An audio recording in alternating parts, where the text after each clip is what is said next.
Allah Subhanahu wa taala berfirman, "Syahrul Ramadan alladzi unzila fihi al-Qur'an hudan lin-nasi wa bayyinatin minal huda wal furqan."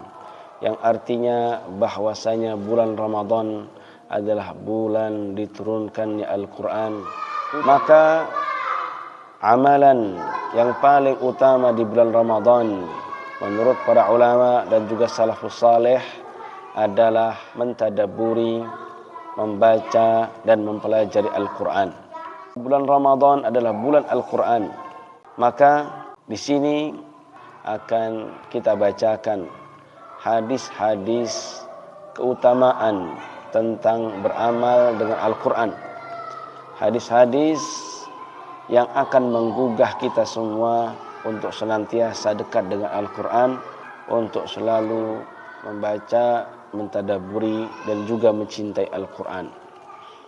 Hadis yang pertama, hadis yang diriwayatkan oleh Imam Muslim dan juga Imam Abu Dawud dan yang lainnya dari sahabat Nabi Abu Hurairah radhiyallahu anhu, Rasulullah sallallahu alaihi wasallam bersabda, "Wa ma ijtama'a qaumun fi baitin min buyutillah." Tidaklah sekelompok orang berkumpul di salah satu daripada rumah-rumah Allah Subhanahu wa taala. Artinya hadis ini menganjurkan kita untuk berkumpul, untuk membaca Al-Quran bersama-sama, entah dengan cara berjamaah satu suara ataupun bergantian satu orang kemudian orang kedua, ketiga dan seterusnya, sehingga masing-masing bisa mendengar bacaan setiap kelompok atau setiap anggota daripada kelompok tersebut dan saling mengoreksi. Yatluna kitab Allah.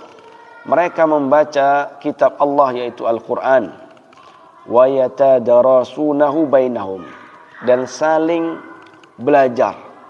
Artinya ada proses belajar di situ. Ada yang mentadabburi atau membaca atau belajar bagaimana cara membaca Al-Quran dengan baik yang disebut dengan tahsin atau tajwid.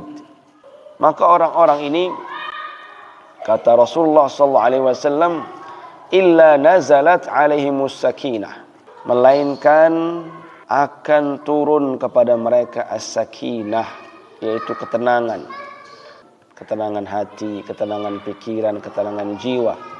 Wa ghasiyatuhumur rahmah, dan Allah akan turunkan kepada mereka rahmat, akan diliputi dengan rahmat kasih sayang Allah Subhanahu wa taala. Wa haffaz bihimul malaikah, dan mereka akan dinaungi oleh malaikat-malaikat. Malaikat-malaikat akan menaungi mereka dengan sayapnya. Dan ini yang lebih istimewa yang terakhir, kata Rasulullah sallallahu alaihi wasallam, wa dzakarahumullahu fi man 'indah. Dan Allah Subhanahu wa taala akan menyebut nama-nama mereka di hadapan makhluk-makhluk yang ada di dekat Allah. Maksudnya adalah malaikat-malaikat al-muqarrabin.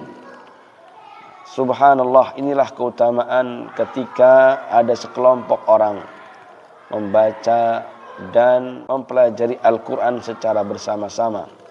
Meskipun tidak harus bersama-sama, keutamaan dan keberkahan Al-Quran yang tercantum dalam hadis ini pun menurut para ulama bisa didapatkan dengan cara membaca Al-Quran meskipun ia seorang diri.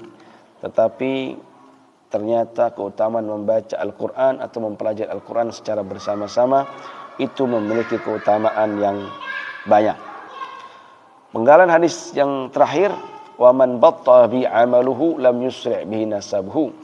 Orang yang amalnya sedikit sehingga amalnya tidak bisa menaikkan derajat dia, maka nasab dia pun tidak bisa meninggikan derajat dia. Artinya apa? Nasab memang menjadi salah satu pertimbangan, menjadi salah satu kemuliaan, kelebihan. Orang yang amalnya tidak bisa mengangkat derajat dia, maka nasabnya pun tidak akan bisa mengangkat derajat dia. Orang yang nasabnya baik, jika disandingkan dengan amal yang baik, itu luar biasa. Tapi kalau meskipun nasabnya baik, tapi ternyata amalnya tidak baik, maka nasabnya menjadi tidak bermanfaat. Wallahu a'lam bishawab.